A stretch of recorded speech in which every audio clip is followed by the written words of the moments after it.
Hi, hello mga DDS. Kamustahin naman natin si Kibuloy. Ayon sa DCMM, Kibuloy posibleng isuko sa Amerika. Maaaring pangsamantalang isurrender ng Pilipinas si Kibuloy sa Amerika para sa paglilitis at para mabigyan na rin ng hustisya yung mga inabuso doon sa ibang bansa. Di ba? Kasi maraming kaso si Kibuloy, hindi lang sa Pilipinas, sa iba-ibang bansa pa. Para mabigyan din sila ng hustisya. No? At para maging patas ang paglilitis kasi dito parang napapansin ng USA parang pro Duterte eh. Alam mo naman, pinagtanggol ito ng pinagtanggol ni Duterte. Maraming mga kaso ng pang-aabuso sa Davao pero na-absuelto. So, mas marapat lang talaga na si Kibuloy ay dalhin na doon.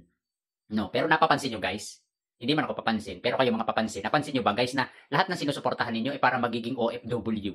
Una si Digong, sumunod si Kibuloy, sumunod si Sara, sumunod si Bongo, si Bato.